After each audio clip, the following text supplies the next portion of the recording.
Welcome, everyone, to another broadcast of the Judge Hubert Radio Hour on the Artist First Radio Network. All past broadcasts are podcasts. Find them at artistfirst.com.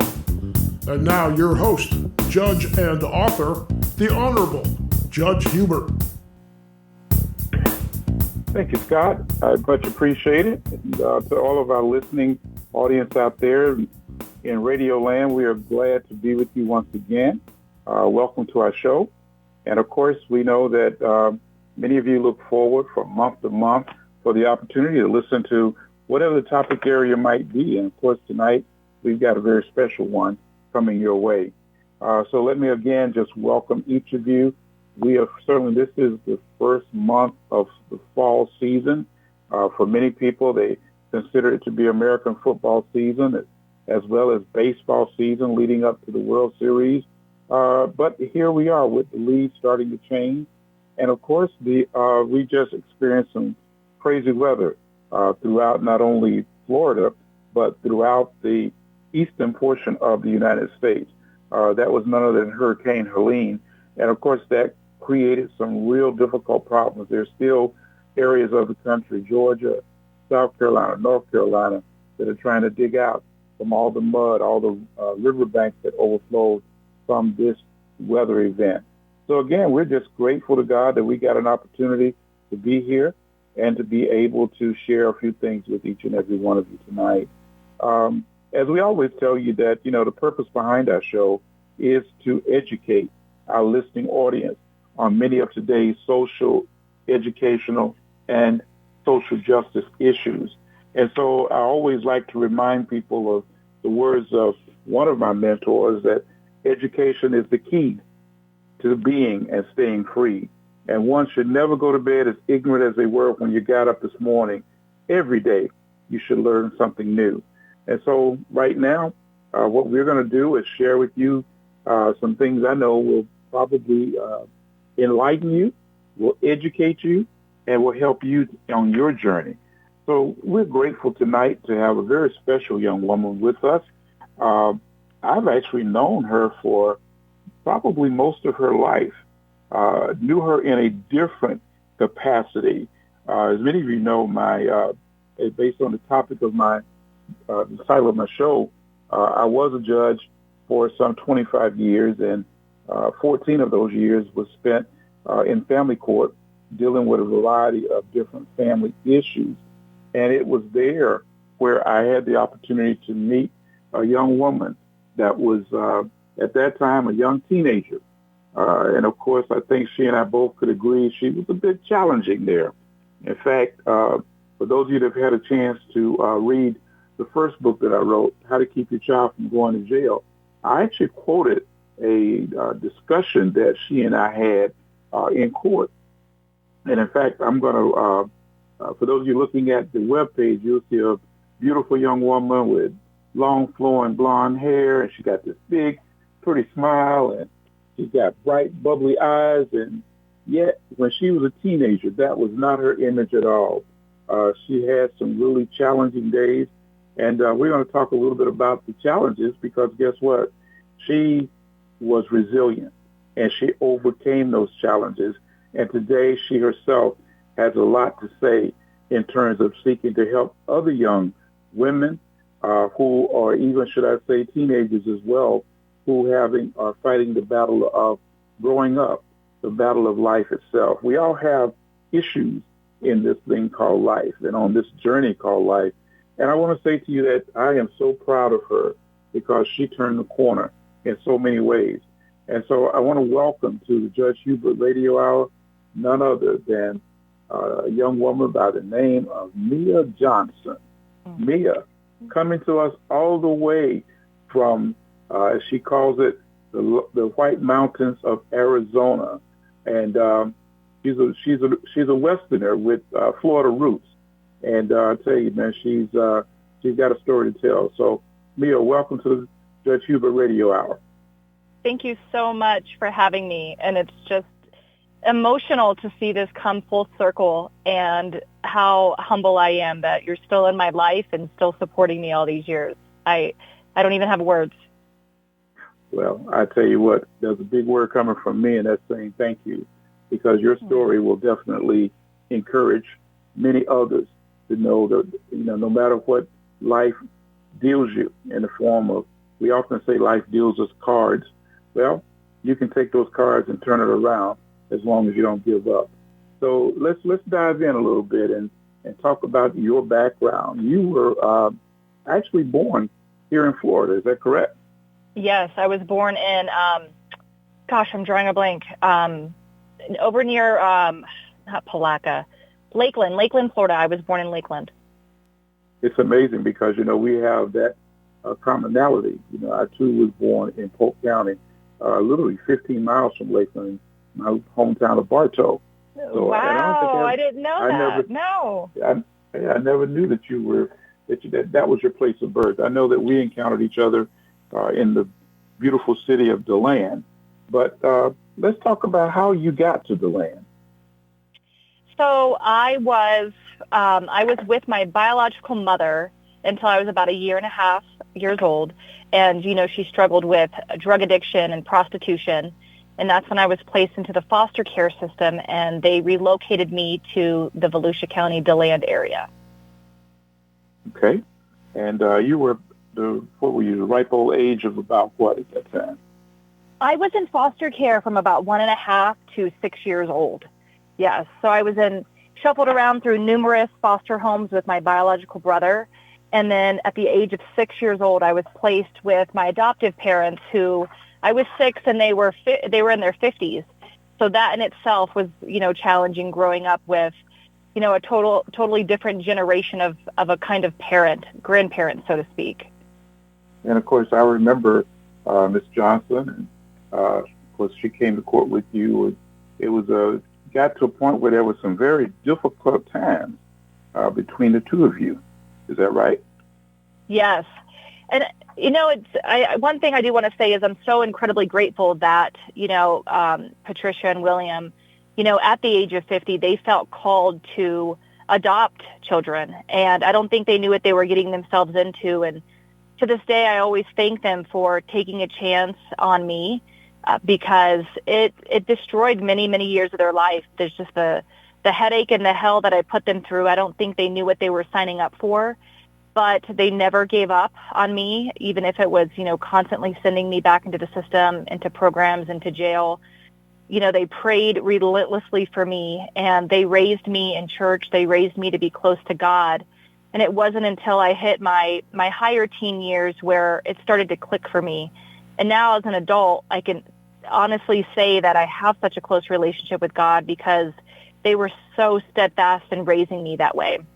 But with that being said, just like, every set of parents, everyone's doing the best that they can. And so no one gave them a script on how to deal with a child that came from a very turbulent upbringing. And so that came with an immense amount of challenges, and me feeling not loved properly led me to do other things. And parents can only give us what they can give us. And so It was challenging growing up feeling that I wasn't getting the love I felt I needed to. And so I don't blame them in any means for the decisions I made, but I know that a large part of, what led to my turbulent teenage years was feeling an immense disconnection from any kind of parent and an immense lack of love in my life. I don't even recall, although this is some years later, because you notice if those of you that are looking at her bio on our webpage, you'll see that Mia is a ripe young age of 36. And so we're talking roughly about a little over 20 plus years ago where she and I had our encounters in court. And one of the ones that, of course, always will stick out in my mind was I remember this particular day, and you had been having, I would say that you and Miss Johnson, you and Pat had been, let's just say y'all had you had pushed and shoved her and hit her and all those things. So you were in front of me on the delinquency side.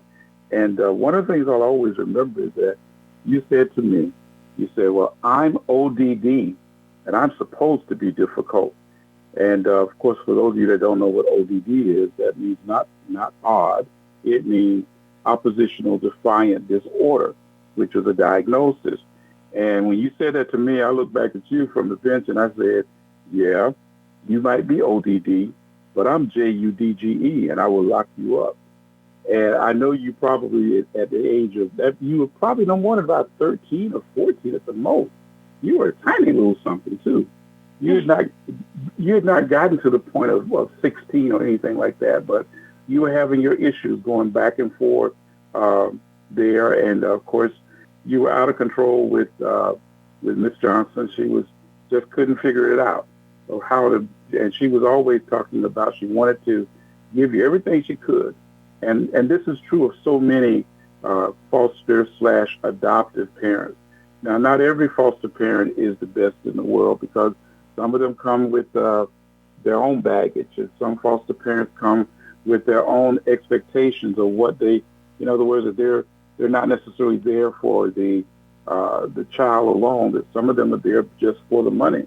I can't say that that's what she was. She was an adopted mother by the time I saw her. So she had, like you said, they had made the commitment to make you a part of their life and for a forever family.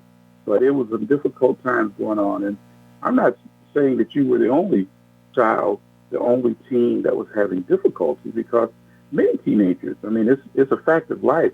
Most teenagers have a point in time when they get to be a bit rebellious. It's just that how it manifests itself can oftentimes takes on a different role. But talk about your situation and how this whole period of time in your life all unfolded, because I'm sure that there's some folks out there that may see the same thing happening with their kids, and they may be about ready to throw their hands up in the air.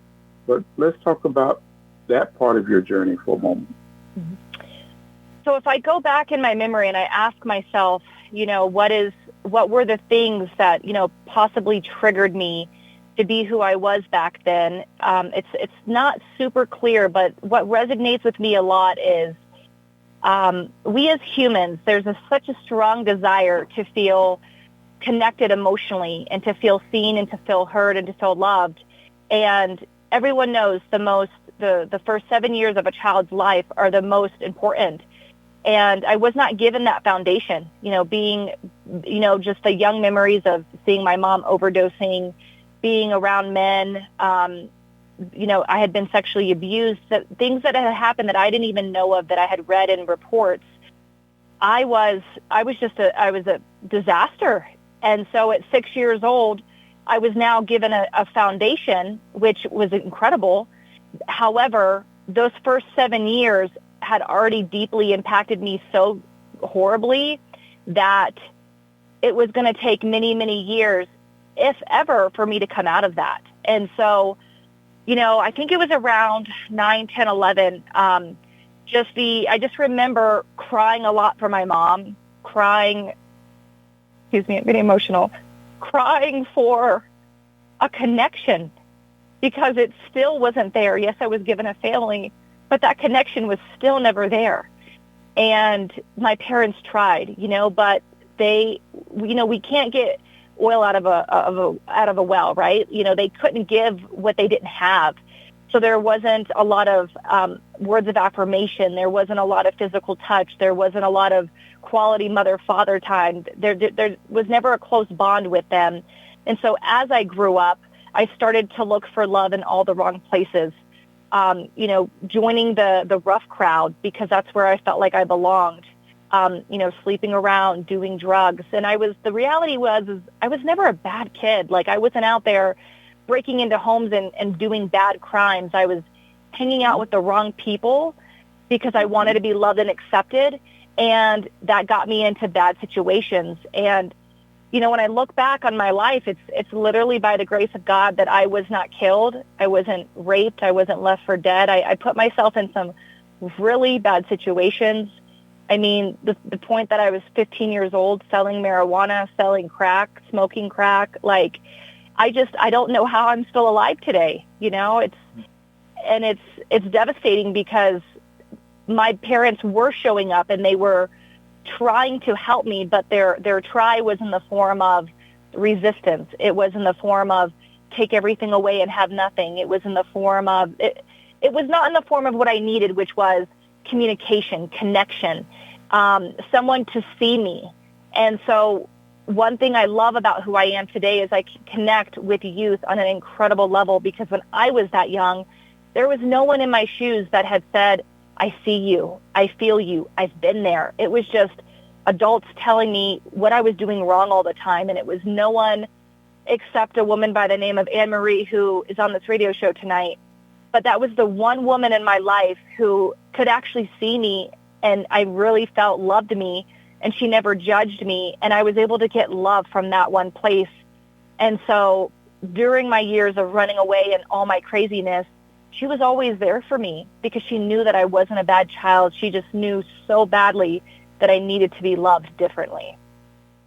And I think, do I remember that she came to court for you?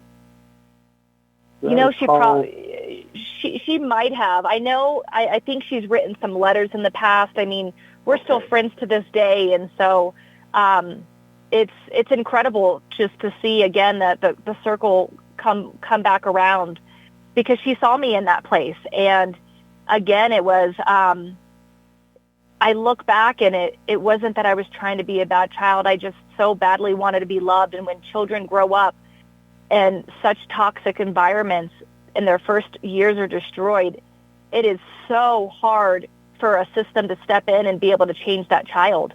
You know, it takes a severe amount of counseling and programs. And, you know, then there's the other aspect that sets me apart, in the sense of that child has to have an awakening at some point that they want it bad enough for themselves. Yes. One woman who loved you, who was that person that stood in the gap for you, and as you said, who believed in you and encouraged you. And the reality is that that's fast forward, full circle. Now you have become that woman for not just one child, but a bunch of other, particularly young females. Yes, absolutely. Isn't that amazing? The purpose of God in manifesting in your life, allowing you to be what you so badly needed when you were growing up. When do you think talk about that journey and how when did the turn start for you? When you you got a degree in criminal justice, you got several other certifications and licenses, but when did you think from that, as you said, that you called it, I believe, an out-of-control teen, but when did you make that turn? So I was actually in a runaway shelter, and I had actually broken out of the runaway shelter. They had helicopters, dogs looking for me. I ended up getting picked up a few days later, and they took me to another behavioral center. And I just remember sitting there, and I saw a pamphlet on a table, and it said JobCore. And I read through this pamphlet, and it was basically like it's a school for the dropouts. It's a last chance opportunity. And I thought to myself, no one has come to save me yet. No one's going to come and save me. And if something doesn't change, I'm going to end up dead, or I'm going to end up like Paula. And I knew I didn't want that. And I knew, even though back then I didn't have a relationship with God how I do now, I knew, I was like, there's no way that this is what my life is supposed to be. And I'm like, what if I tried to be somebody else? Like, what could I create? And so I remember I called Pat that night, and I remember saying to her that I wanted to go to this program. And I was like, I don't like to stay at home, so I'm not in my house. It's a program away from home. I'll get my high school diploma, because I never thought I would graduate. I can get a trade in something, and I can be in a new area. And, she later told me that she didn't believe for a moment that I would stay, because it's a locked facility, but not locked down, so you can leave the premises. She didn't think I would last 24 hours, but she went ahead and called JobCore, and apparently they told her there was a 6-month wait list. And she went behind a couple people and pushed some more doors and was like, I don't know if my daughter's going to make it 6 more months. Is there anything you can do? And I'll never forget I was sitting on some random guy's couch. I was homeless. Drugs were everywhere, and my phone rings. And it was JobCore. And they said, Mia, they said, we have an opening for you, but we have to take you within 48 hours. And I remember thinking to myself, I just want to go to one more party. I just want to have one more boyfriend. I just want to do one more thing. But I knew in that moment, if I did not say yes, that I would never go. And so I said yes.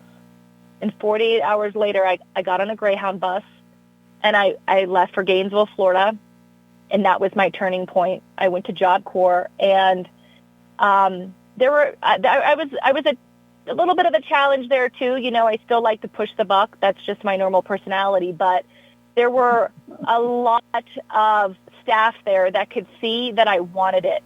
And, you know, in the 500 kids that were there, there was probably 2 or 3 that really wanted something out of this program. So when I completed JobCore, I actually got a plaque, and I did a student success speech for the most successful student there. And my principal called me in the middle of the night to tell me that I had passed my FCAT and I had graduated. And the staff did everything they could to help me because they knew I wanted to help myself. And that's how I am as a mentor now to people. It's like, if you want the help, it's there, but you have to want it. And I wanted it so badly. So having that massive transformation in a year and a half showed me that if I could do this, if I could graduate, what can I do next? And so while I was at that program, as weird as it is, I actually got my Class D security license in law enforcement. And yeah, that was a big chuckle for everybody considering, you know, my past. And so when I graduated from there, I actually enrolled in college. And that's when I started my degree in criminal justice. And I wanted to go into criminal justice so I could understand the minds of not so much criminals, because I wasn't a criminal, but what the criminal system, what it looked like. You know, I had gone through so much of it on the opposite side. What was it on the other side, the admin side? How are they helping these people? Are they doing anything that's effective? And while I was enrolled in college, I actually applied for a job at the sheriff's office. And I'll never forget, I thought that everything was behind me. You know, I must have had a CVS receipt list of charges on my record. And so they called me in for an interview. And this wasn't a normal interview. I didn't realize until I was there. I walked into a boardroom of about 15 people, and I was put on the spot, and they had a giant stack of paper, and it was every single charge and report of everything I had ever done in my life. And in that moment, I almost felt defeated, like, man, this is humiliating. But I was like, no, this isn't humiliating. This is a comeback. And I just shared with them my story. I told them everything. And I said, this is what I have done the last few years of my life. And they hired me. And that was the next big push, like, oh my gosh, you went through that, and these people hired you. They see something in you, Mia. They see something in you. And speaking to that point, it's been people in my life that have continued to just see me and have pushed me. And, of course, my resilience as well. But it's been programs like that and mentors like that that have gotten me to where I am today. Even at 36 years old, you know, I still have business partners in my life that I wouldn't be where I am if I couldn't pick up the phone and they couldn't remind me of who I am. And so, yeah, JobCore was the big change for me. And I went on to work at the sheriff's office. I was a 911 dispatcher, and then I also worked in the criminal records department. And I worked there for several years. And I was working night shift and going to college. And so I never, as funny as it is I never experienced the college life. I was never into, you know, the serial dating and the partying and the drinking. I was a security officer shutting down parties. And like, gosh, how the roles had reversed. And then the next big catapult of growth in my life was I got into a relationship. This is with my daughter's father. I was 21 years old. And he was 26, 27 at the time, and he was a multimillionaire, very successful man. We traveled around the world together, and he saw something in me, and I was like, man, I must be valuable if this guy sees something in me. And that ended up being the most turbulent, abusive relationship I had ever experienced in my life.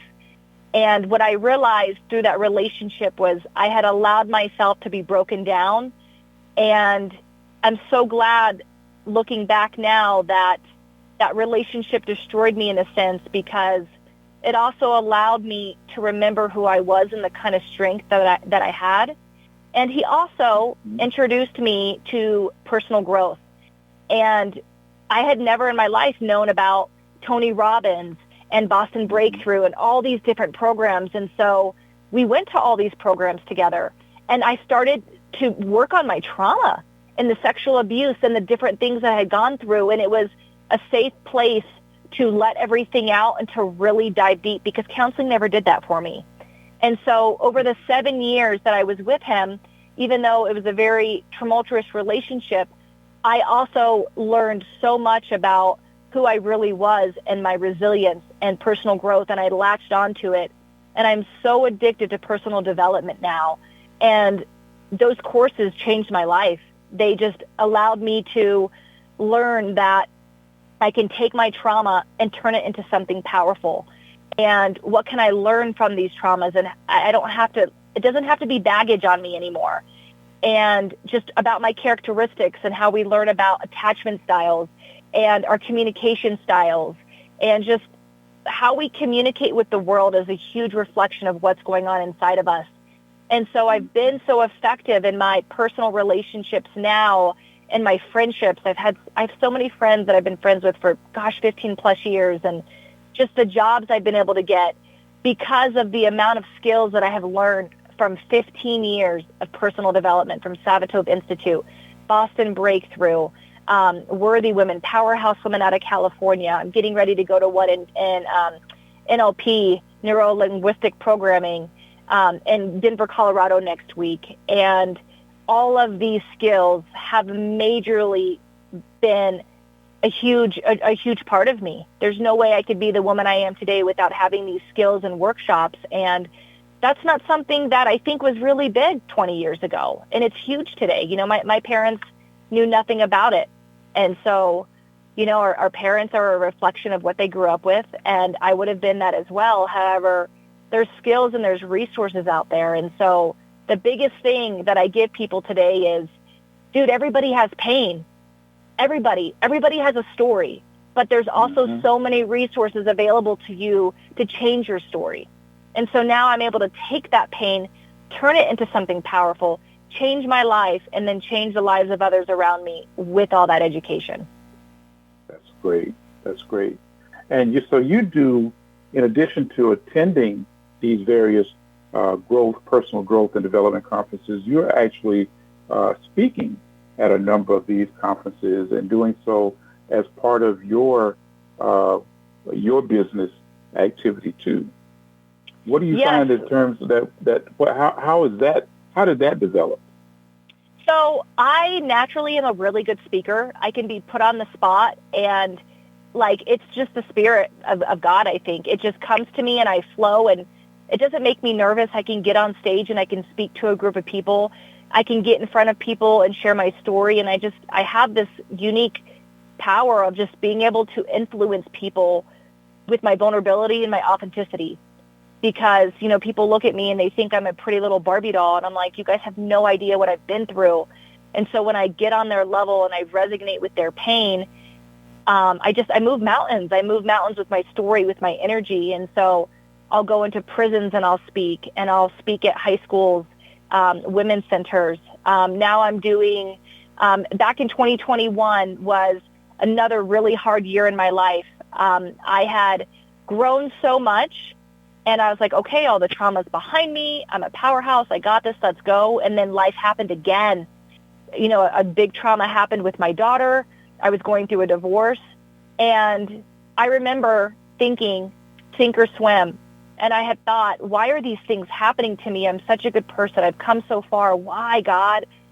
And I just was like, nope, this is where you apply your skills. You apply everything you've learned, and you don't give up. You are resilient. You are a comeback story. You are a powerhouse. And that's when I launched Worthy Women. And I taught online courses to people all over the U.S., and one woman over in the Ukraine even joined. And these are women I had never met. You know, I have a big social media following. They follow my story. And so I did a course called Worthy Women. And the basis of that course, and the reality is that we as people, not just women, but we as people, we do not and will not pursue anything in life if we do not feel worthy of it. Because, this happened to me, I'm not good enough. That is the basis of all human nature if we are not pursuing things in our life that we want. It all comes down to we're not worthy enough. Why are we not worthy enough? What happened to you that you created this belief inside of you that you're not good enough? And so I knew for me, it was me knowing I'm worthy enough to go after this. And that's why I continue to chase goals and accomplish them, because I finally have found my worth. And it's not in men, and it's not in my accomplishments. It's not in the world. It's in realizing that who I am, even with my past, I am whole and I am complete. And all of this was for a reason. And so I launched this course to teach women to do the same. So that's been a huge movement of mine. And with that in mind, so you have developed literally a network of other, should I say, focus, because I assume most of the focus is dealing with females. But I'm sure you probably can have this same story told to some of the young guys as well, because they also suffer, many of them also suffer trauma, and very few people actually are able to peel the onion layers back to the point of them understanding what exactly has happened in their lives. But absolutely.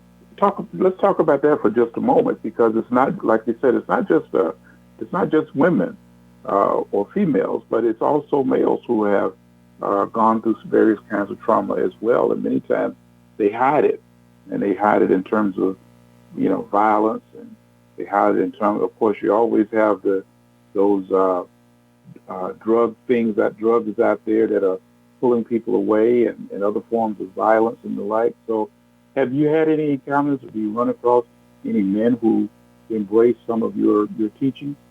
Absolutely. And the funny thing is, as a real estate agent, I actually just closed on this gentleman's house yesterday. He actually came to me. He found me on Facebook, and he reached out to me. He's a 50-year-old gentleman. And he reached out to me and he said, I feel really drawn to share with you that I'm struggling and to see if you could help me. And I felt a little intimidated at first, because I was like, oh man, I haven't really worked with men before. Obviously I had met other men who had comeback stories, but to actually coach another man, I almost felt inadequate. But I took on the challenge, and huge growth for him. And what I realized is that we're all the same. Men, women, we're all the same. We all want to feel worthy. And what I was able to break down in my coaching sessions with him was he didn't feel worthy either. The things he kept creating in his life, the actions, the choices that we make that turn into habits, that turn into results that we're not happy with. And I was able to help him break down and realize, hey, what I apply to myself, you can apply to yourself. And so I talk to men all the time. I mean, I have a tribe of people in my life where we pick up the phone and we coach each other. And it's not even intimidating for me anymore, because it's, at the end of the day, it's all emotion, right? Whether you're male, female, it's emotion. We all experience similar emotions regardless of the action that actually happened. And so, I can say I'm not just an inspiration to women. I prefer to work with women just because that's where my soft spot is. But there have been many men over the years. I mean, even my last relationship, being able to help guide that gentleman and help him take an honest look at his trauma and not hide in the shadows anymore and just own it. And that for men is huge, because they're raised to not cry and they're raised not to have emotions. And it's so powerful for me, because when we go to, I went to this conference called PSI, Personal Success Institute, last year, and it was a room full of 50 people, and you see grown men crying, and they had never worked on their trauma. And everybody had a story. Everybody had a past. Yet they're 50 years old just getting started. So I was like, man, how grateful am I to be 35 years old at the time and have already done 15 years of work. And so I love to just preach and preach and preach that the resources that are available, the help, that you don't have to stay quiet. You can ask for help, and it's normal, and everybody has pain. But if you have to want to do something with that pain. So absolutely, I talk to men all the time about it. Well, let's do this, because I know that there are going to be many people out there that are affected in similar ways as you talked about it. So we're going to certainly want to put your contact information out there so those listeners can get in touch with you, as well as what are some of the other resources that you're using in order to be able to establish it. I know you were working on a book to talk about your life story. Mm-hmm. I'm sure you've got other manuals and journals and things like that you're using. Are there any particular things, resources that you could share titles of that might help some of our listeners out there? Mm-hmm. Yeah, so one thing that's been huge for me in my healing journey is writing a book and my story, which I haven't felt comfortable enough to release yet. But yes, the writing, obviously the counseling. I think the number one thing is coaching. Life coaching is very different than counseling. I feel like when I go to a counselor, for whatever reason, the dynamic is so different than like a life coach who has gone through challenges, applied tools from their toolbox to help them live effectively. And so life coaching, you get to the root of why you have the behaviors you have in your life. You also deal with the emotions. You deal with the traumas still. But the number one resource I would say is coaching. I always have a coach, always. I spent $10,000 on one coach in 2021, and best money I ever spent in my life. But there's so many different personal growth resources out there, like PSI, Personal Success Institute, Boston Breakthrough, Tony Robbins programs. There's numerous. If you just Google personal growth courses, there is so many of them out there, and there's lots of them. They're inexpensive. The one I'm flying to Colorado to do next week is $200. And so finding a program, because going through counseling, it will take you years and years to get what you can get in one weekend at a seminar or at an event. And then you're also surrounded by other people who you can resonate with, other people that are doing the work. So surround yourself by people who are doing the work. Number one thing. They are out there. They are absolutely out there. There's groups, the amount of resources that are available to us because of social media, personal growth groups, healing groups, getting yourself a coach, picking up a good book to read. I've read so many powerful books over the years. One that I really like is This Is How You Heal. Very good book. There's so many I couldn't even list them, but I'm always reading some kind of personal development book. I'm attending some personal development workshop. I have a coach that I get coached by regularly. And then my tribe. Association is everything. If you want to grow and heal in your life, there's no way you can do it surrounded by people who aren't doing the same thing. You will fall back into those old patterns. So I keep a very powerful tribe around me of people that are doing the work, people that are taking an honest look at their issues. Some of these are business owners. So it's not just broken people who need this. There's powerful people out there that are getting coaching and getting resources as well. And I think the most beautiful thing with all 5 of those resources is that anyone listening to this can realize that you're not alone. And the moment that you reach your hand out and you ask for that help, the floodgates open, and there's so much support for you there. There's an age-old parable that used to say that when the student is ready, the teacher will appear. And yes. That is certainly symptomatic of what you're sharing. Please pardon me. But, as we begin to look at the vast the vast issues of our society, our country, you are in that generation that's rising, as we would say, rising through the ranks.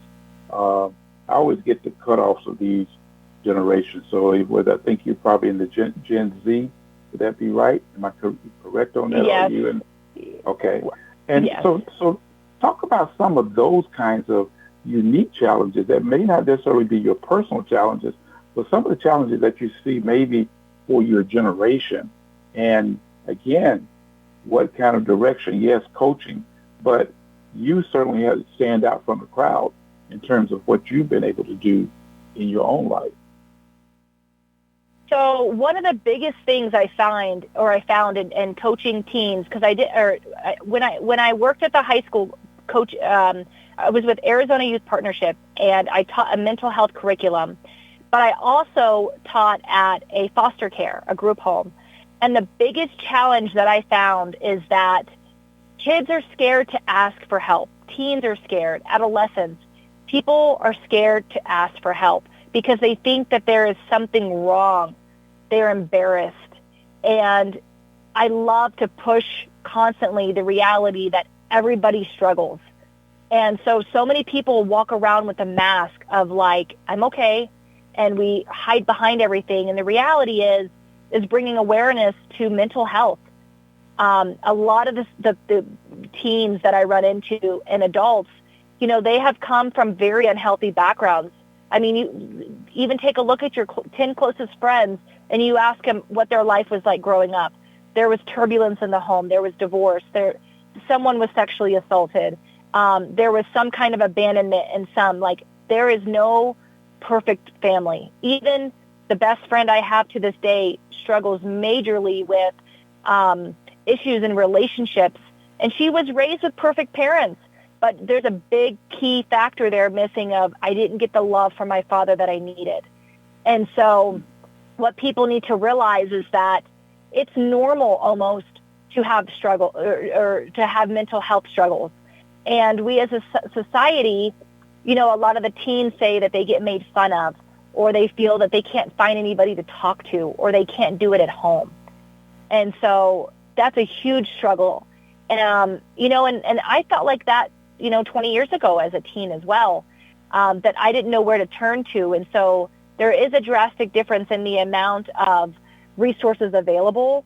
And then it's the teen or the young adolescent taking the next step of asking for help and wanting it.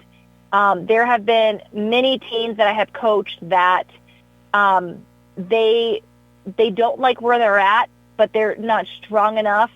They don't have the grit that I had. And so I almost pound into them like resilience, like, people are hurting. People feel victimized. And that is the truth. Like, you were victimized. You are a victim in this situation. But the reality of life is either you step up and you have some form of control and you try to change your situation, or you succumb to it. And that's a big factor for people, is realizing, okay, yes, this happened to me, but it doesn't have to destroy me forever. And so that's a big issue in our society, is people are like, oh my gosh, poor me. Dude, everyone has been through struggles and challenges. You have to be bigger and you have to rise above it. And so that's another strong point that I push, is that everybody out there has been through something. You can either stay victim for the rest of your life, or you can be a victor. And that's not taught enough in our schools. Mental health alone, I mean, up here on this mountain, we probably have, 20 schools. There's maybe 3 schools that will let a mental health program into their school. And that is mind-blowing to me. Would you say that, you just made me think about some of the reactions that we see. We know that there are a number of schools, there have been a number of school shootings in our country. And it seems like part of that, I mean, far be it for me to be the one to diagnose, but it always seems that there are kids who, they've got some kind of issue going on there. And it seems like they don't talk to anybody, or nobody sees it or figures it out before it gets out of control. And what you just stated is something that may be very fundamental, that these young people don't seem to have anybody that they can confide in, nobody to talk them off their ledge, so to speak. Absolutely. And if we're being 100% honest here, just from the amount of school counselors that I've spoke to, it's not that people don't care, but there's such an overwhelming demand of struggling teens and adolescents that there's there's so many kids fall through the cracks. And I, in a sense, fell through the cracks because I was on the streets and I was doing drugs and all of those things. So I was a fall through the crack statistic. And it was me who pulled myself out of that. You know, it wasn't a program that slammed me to the ground and said, you're going to wake up and you're going to change. It was me having the desire to. But I also think that there's got to be more resources that don't let kids fall through the cracks. And this is a topic that there could be so much research on, and I don't know if it's just because of the world we live in. And, you know, if you read the Bible, they talk about there's always hard times, right? And some of this is just of the world, right? But there's just not enough resources out there for everybody that's struggling. And now we've made a huge shift. You know, personal growth wasn't talked about 20 years ago like it is today. Now it's everywhere. When you talk to people about personal growth I'm sorry, go ahead. Do you see that in any of the schools that you interface with, any type of where personal growth is actually being taught, like in high schools or even in local colleges? No, there's not. Even me, I'll give you an example. Our program got kicked out of a school recently because I did a goal writing session with high school teens, and we did a goal writing session. And that was to teach them how to set SMART goals, how to accomplish them, XYZ. When we got done, I read off anonymously some of the goals of these kids. And one of the goals was to get closer to my dad, and it made her emotional and it made her cry. The principal then called me and said, we can't have your program here anymore because it's too triggering to the students. I wasn't even talking about sexual abuse. I wasn't talking about anything heavy. I was talking about goal setting. And, you know, this principal is, you know, an older principal. They don't see how they see the need for the kids to have it, but it's so many things are swept under the rug. You know, people don't want to rip the Band-Aid off and talk about things. And so I'm like, you know, this is why this school is one of the worst rated schools on this mountain, because no one is showing up and giving these kids what they need. Like, it's okay for kids to feel emotional. It's okay for them to talk about these kind of things, but it's so uncomfortable in the adolescent world. What about the use of social media in terms I know that there's some people who, of course, put down social media, but what if social media, it can be used in order to, say, reach a wider audience in the coaching field, for example, that you're talking about? Absolutely. And, you know, I love social media. It helps me. It's helped me drastically with finding programs for myself, for even, you know, my real estate business. But it's a double-edged sword with social media, because the kids that are on social media today, they are looking at other people's lives, and everybody's lives look perfect on social media. And, you know, they call me old because I'm on Facebook. I'm not really on Instagram. And all these kids are on Instagram, and so you're seeing all these people that you're comparing yourself to. Their lives look better. Their lives look happy. They look perfect. And I think that leads to way more suicide in our economy with our children. You know, I can't even imagine if I had social media when I was 15. I think I would have been way worse.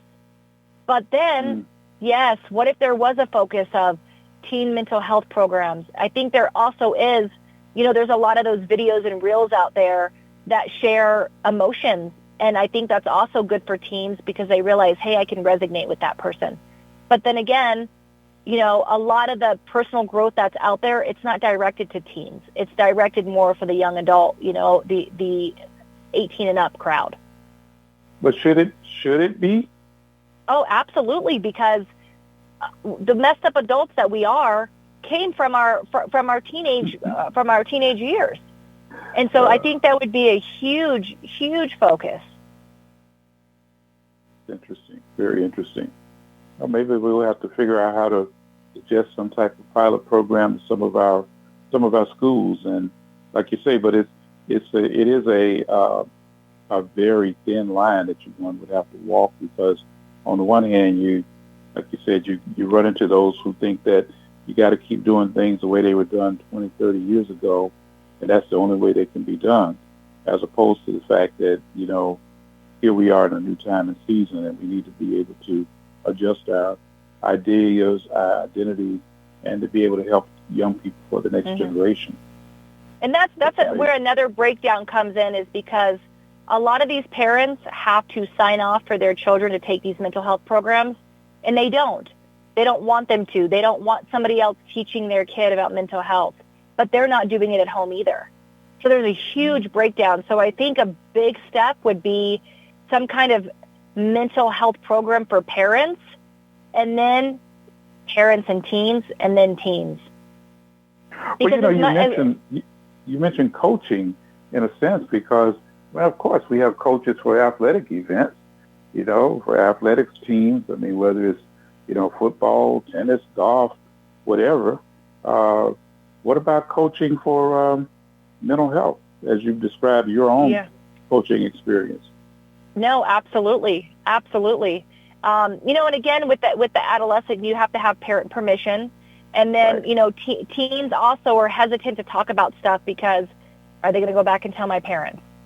So it's definitely a difficult place. And so one thing that I pride myself on is being able to emotionally connect with these students, because then they come up to me after class or they reach out to me on social media and they're like, hey, I need your help. And I'm able to talk to them. I'm able to direct them to other resources. But definitely, I mean, we're making headway, but there's still so much to go. And I think now, because it's easier to focus on adults, there's the saying, until you're sick and tired of being sick and tired, you don't do anything. And so adults are hitting a point in their life where they're like, dude, I can't live like this anymore. I need help. Versus teens don't hit that mentality that young. You have also used this whole process of turning your life around, and you're doing it not just in terms of social, the interaction, the mental health, the counseling, the coaching, etc., but you've also hit some very wonderful strides in the world of business. So I know we're getting ready to wrap up here shortly, but talk a lot about some of the business stuff that you're doing too. Yes. And the entrepreneurship. Yes. So I have my degree in criminal justice. I went into banking in 2017. Really loved banking because you get really personable with the people, and you have to be able to build trust to be able to help people with their finances. And so from working as a banker with Wells Fargo, I went on to work at Chase, where they gave me a promotion to become a licensed financial advisor. And from then, I went on to become a real estate agent. And so, being a single mom that was on food stamps, living on Section 8, to going to a mother that makes six figures has been absolutely life-changing for me.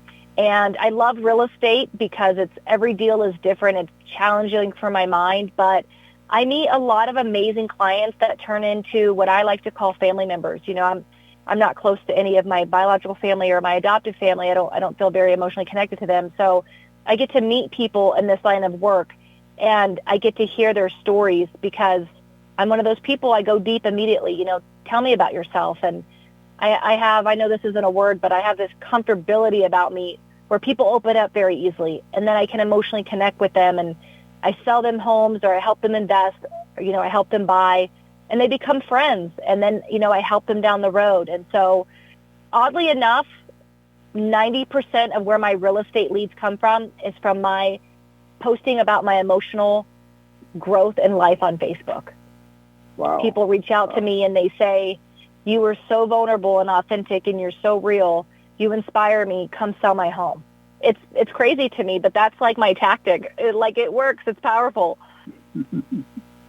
That's great. That's great. Yeah.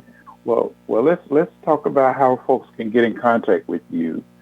Give us some of your social media contacts, your website, and any other methods that you use for folks getting in contact with you. Absolutely. So my coaching email is worthywomen33@gmail.com. I'm on Instagram under the Worthy Women Movement. I'm on Facebook as Mia Johnson. there's a couple others that you mentioned. Oh, my website, miajohnson.live. I have several different resources up there, from the financial advising that I can offer to real estate, to my coaching, to my online programs. I've recently been hosting women's healing retreats. I did one in March and I did one in July. And there's a program that I'm in right now that's training me how to do high-end retreats as well.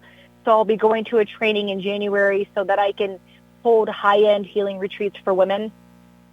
And real estate has kept me busy lately, but I still coach people here and there.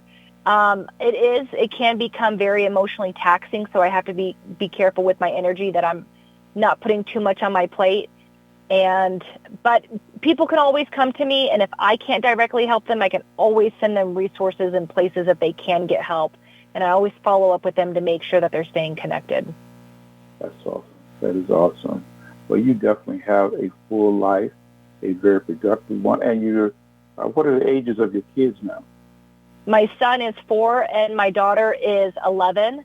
And I got really lucky because she is the exact opposite of me growing up. She is a straight A student. She loves Jesus. She doesn't, all her friends are Jesus lovers. They're not interested in boys. She's organized. She's intelligent. She constantly reminds me to pray. And, she told me the other day, Mom, you are resilient. You bounce back really fast. And I've always been open and honest with her about my life and the struggles that I go through. And so she is so emotionally aware, and I'm getting ready to send her to her first teen adolescent personal development program in Las Vegas here soon. Wow. Yeah. That's great. That's great. Well, we definitely have enjoyed our interaction here tonight, and I'm hoping that there are those of you out there in listening audience who will in turn reach back out to her. I want to encourage her to go ahead and finish that book that she's working on, because her life story is one that certainly is an inspiration for many of you that are out there. And there are many even going beyond the walls of my radio show that will certainly be blessed because of your story, the story of the great turnaround. And there are many young people out there that are waiting to become the next turnaround success.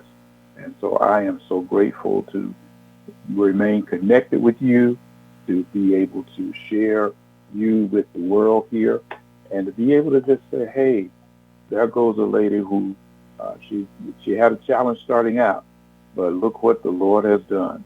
Look what the Lord has done. So any final comments that you'd like to share with our audience here tonight? Yes, just basically, whether you're an adult or you work with teens, even as an adult yourself, it's never too late. I know 70-year-olds that still go to personal development. There's always something that we can work on. And being able, like you said earlier, peeling back that onion, always taking an honest look at yourself. And it's painful, but it's so beautiful once you get to the bottom and you work through things. So I want to encourage you to stay on top of your own personal development, your spiritual life. Be aware of your association. Always have goals in mind. And, if there's people out there that that are struggling, remind them of all the different resources that are out there, the coaching, the programs, the online resources, remind them of their association. There's just, the world is ours. There's no reason in America you can't be successful, and there's no reason that you can't heal. There's no reason you can't come back from anything ever. And that pain, once you get to the end of it, you look back and you're so grateful for it because of the person it's now made you today, if you allow it. That's amazing. That's amazing. Well, folks, I want to again thank Miss Mia Johnson, who has certainly shown us here tonight through her testimony of the power of the great turnaround. As she has shared with you from the very beginning, she started off her life with a challenge from the very beginning. But again, look at what she has been able to do in her life. And I truly believe she's not done yet. She's still a young woman. She's 36.